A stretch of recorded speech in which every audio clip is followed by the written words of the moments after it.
If you're similar to me, you have spent the majority of your early years and even later years researching and experimenting with various different self improvement exercises in order to facilitate a greater human experience.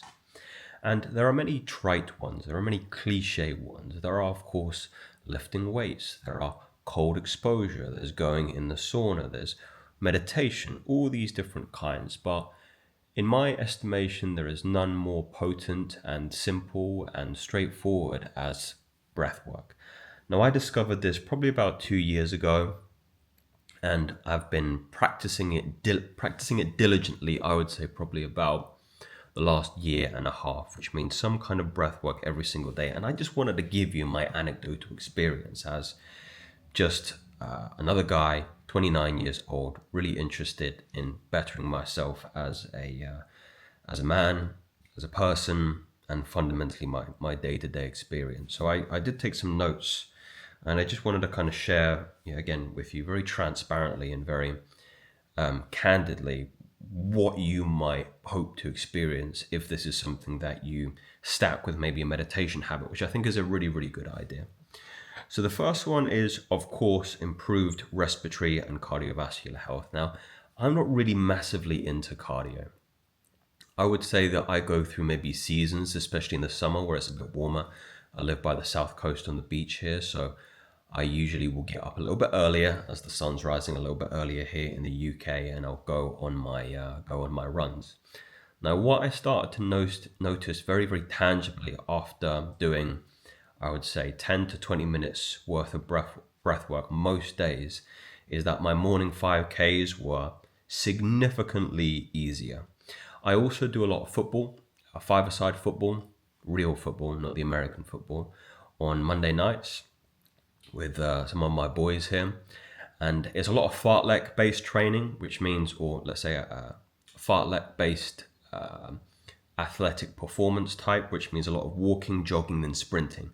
So you're going through varying degrees of intensity from low intensity to high intensity very, very quickly.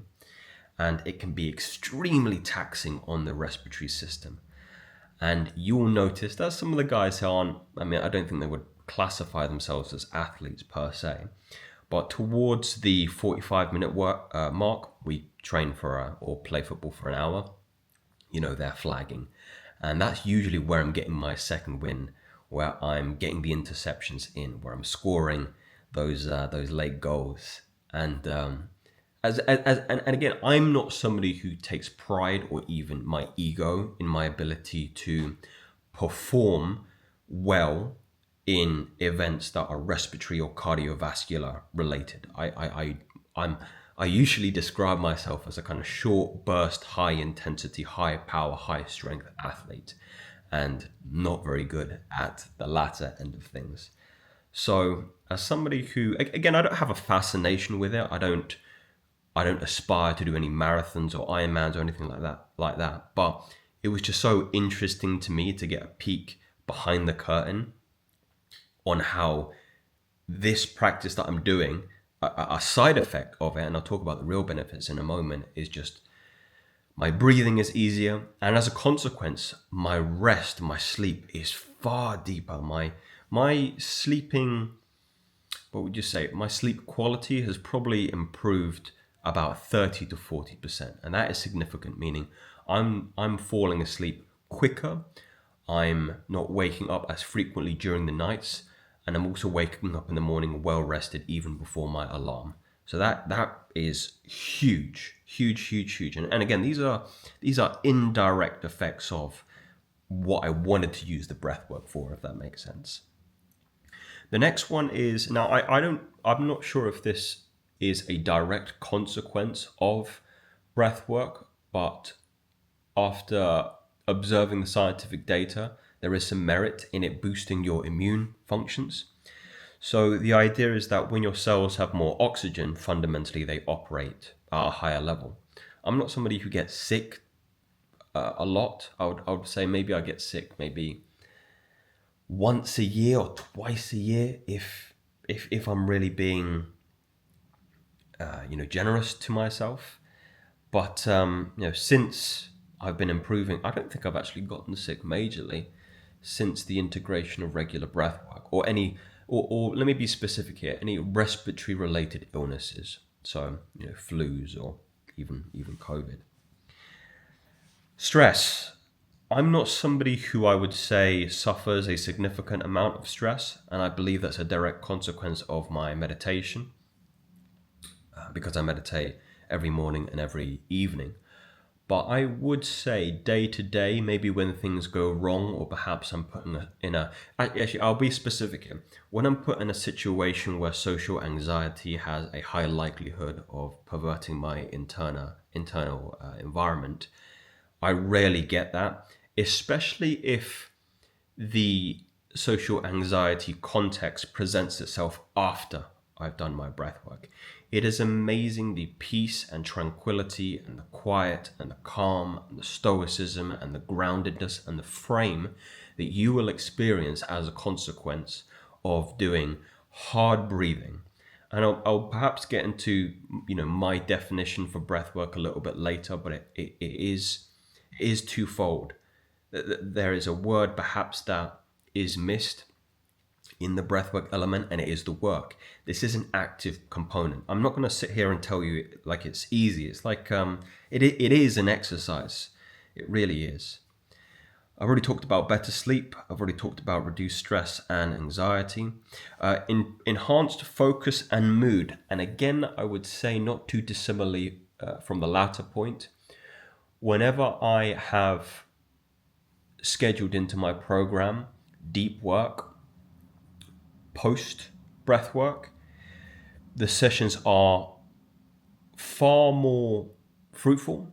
And I'll get specific because it is really irritating for me is when somebody says, oh, their focus improves or their sleep improves. How are you quantifying that? That part is really specific. So when I say improved focus, I mean my susceptibility for distraction is far less. So maybe I'm not reaching for my phone as more. I'm not getting those lulls in the deep work where I feel like I need to get up and go to the toilet or make myself a coffee or get myself a snack. The likelihood of experiencing monotony during the task is reduced. And more specifically in that, I would say that the joy or the serotonin or the dopamine that I experience as a consequence of the deep work is far higher. And what I mean by that is I'm enjoying the process of doing more mundane tasks with more satisfaction. And with that satisfaction, there's less likelihood for you to try and look for something else to get that dopamine spike. So you can kind of sit more in that discomfort, if you want to describe it that way, with far more ease, far more satisfaction. And that is significant. In that way, I would believe my work output has improved quantifiably by, I would say, anywhere between 20 and 30%. And that might mean that I am able to write for a longer period of time, an extra half an hour, maybe even 45 minutes without distracting myself. And my output, so maybe the amount of words I write, has improved by 20 to 30%. I've already kind of talked about this indirectly, but recovery in terms of sleep is far more significant. To go into that a little bit more, I'm one of those individuals that believes it's beneficial to take some downtime during midday, so maybe a siesta or a nap for 20 to 30 to 40 minutes. And I found, especially a lot of this is post breath work, that I'm far less susceptible to wanting to do that. And in that way, I guess you could describe the benefits as your energy is far more significant and far more stable. It's really interesting to me when you start to look into the systems and the tools and the mechanics of why this is so beneficial. And my hypothesis, my theory is that because the breath is something that can be both conscious and unconscious, and for most people it is unconscious, you don't think about consciously breathing throughout the day. I believe most people are not taking in as much oxygen as that meets the requirements of their work output.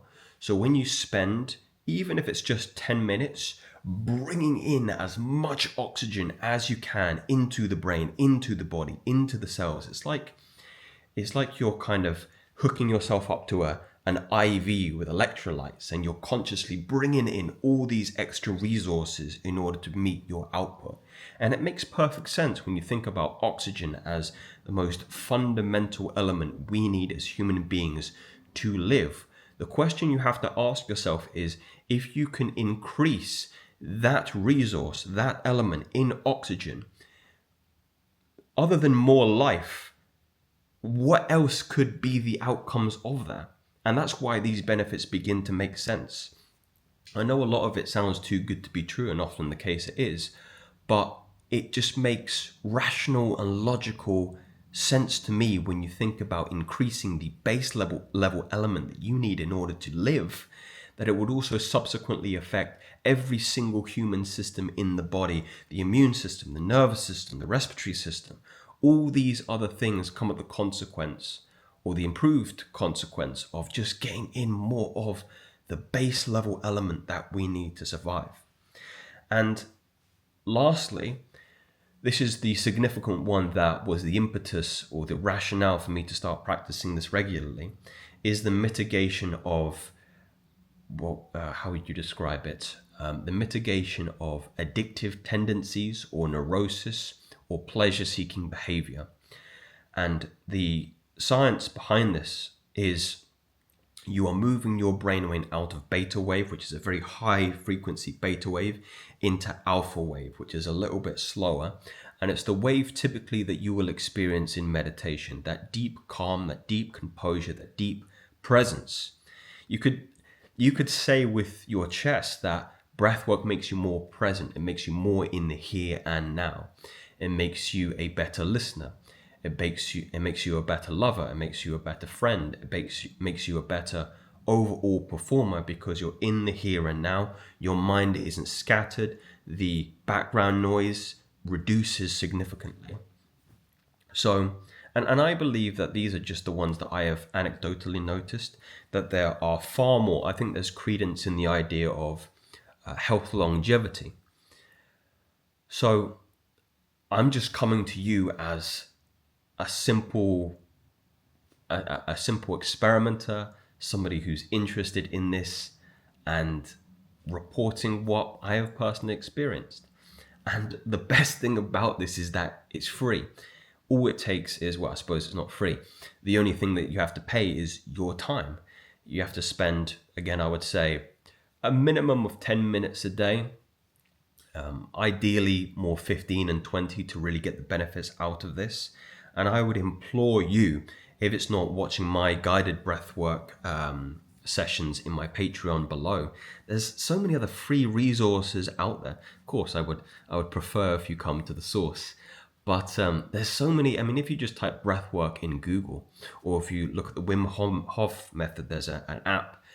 Honestly, it is, quantifiably up there with the practices that I aforementioned or prefaced in the beginning of the video, like exercise, like meditation, that I believe it's in my top 3. It has to be in my top 3. If self-improvement and general life quality is something that you prioritize, and in terms of the trade-off, 20 minutes of your time for the experiences that I'm getting right now is the easiest and simple investment out there. So gentlemen, I hope you preferred or you enjoyed this raw, off-the-cuff video, and I'd love to see you in the community breathing with me, or just doing it by yourself, and let me know if you have experienced similar things, or if there's anything else that you would add to that very lovely list.